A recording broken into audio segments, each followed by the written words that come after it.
What do you do when you work with someone you just can't stand? Let me guess, you avoid them, argue with them, or complain about them.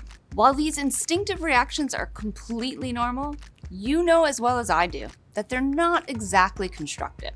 In this video, you'll learn how to shift your approach and foster working relationships that are better for you, your team, and your organization. What if I told you I had a magic trick that would make that annoying coworker not annoying anymore? First, picture that coworker in your mind. Okay, now what's the first thing you think of? If you're like most people, you're probably thinking about all of the things about them that bug you. But what if, and this is the magic part, you got curious instead of irritated? Stay with me, because adapting this mindset, while not always easy, is going to help you transform how you feel about this coworker. One note of caution: the tips that I'm about to share do not apply if the person is behaving unethically or mistreating others. In those cases, you have to call out the behavior or bring it to the attention of someone who has the power to address it. Also, be careful if you think this person will be vindictive. You have to be the judge of whether it is safe to address the relationship. Here are some questions to ask when you start to feel annoyed. First, you can ask yourself, how am I reacting? As author Daniel Goleman points out, it's far more useful to focus on your own behavior because, well, it's something you can control. You can practice stress reduction to manage your frustration and to minimize the impact of their behavior on you. You can then ask, what exactly is it that's bothering me and why? Focusing on the specific actions rather than their entire personality will be far more productive and much easier to address. As organizational psychologist Ben Datner explains, your coworker didn't create the button, they're just pushing it. So, dig a little deeper. Maybe this unlikable person reminds you of someone who you have a difficult relationship with, or maybe deep down, you wish you had their job. Jealousy, negative associations, and triggering emotions can cause us to wrongly assess someone and mistreat them. Or maybe you're worried that people dislike you in the way that you dislike this colleague. Or maybe this person is just different from you. Unfortunately, we can have subconscious and biased behavior towards people who are not the same as us. This can cause us to dehumanize them, and the consequences of that are much worse than mere irritation. Try to separate behaviors from traits. Identify what might be an unfair stereotype, and then set that aside and focus on the actions that are bothering you. Remember, it's much easier to change your perspective than it is to ask someone to be a different person. You can also ask yourself, is it really so bad for your team or your organization to have people who don't like each other? It's often the people who challenge us or provoke us that prompt new insights or propel the team to greater success. That's worthy of your respect and curiosity, even if you don't plan to invite them to your backyard barbecue. You already know what you don't like about your coworker, but it can be helpful to ask, what do I like about this person? Most people aren't 100% annoying.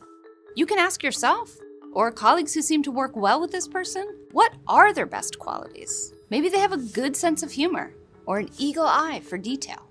How can these qualities benefit your organization? It's important to note, if you're a manager who dislikes an employee who reports to you, you may be unconsciously mismanaging them and treating them unfairly. To avoid serious problems, pay extra attention to the value they do bring to the team and don't focus on their flaws. Another question to ask is, what might happen if I spent more time with them? I know, it's counterintuitive, but see if you can intentionally work on a project with them or invite them out for a real or virtual cup of coffee. And if you make it a point to ask open-ended questions and really listen to their answers, you may discover what motivates their behavior. Maybe it's stress at home, pressure from their boss, or their own insecurities. Empathy and appreciation may displace that irritation and give you an opportunity for a shared positive experience. It's highly possible that they don't know how their behavior is impacting others and that it's standing in their way professionally. If that's the case, you can ask, can we talk about it? Now, this conversation is not a free-for-all where you get to list all of your grievances. It's a chance for you to talk together about how to improve your working relationship. Conversations like these are not the easiest, I know. So use your best judgment to see if they're open to it And don't feel like you have to broach the subject if you feel like it'll just make things worse. However, if they are receptive, you can say something like, I don't think we're working together as effectively as we could. What do you think? Do you have any ideas for how we could work better together? Or, our working relationship is important to me, and there's something on my mind. Can we talk about it? You may need to get specific. Instead of saying, you take up too much airtime, you could say, I'd love to figure out a way for us both to get our ideas out in the weekly team meeting.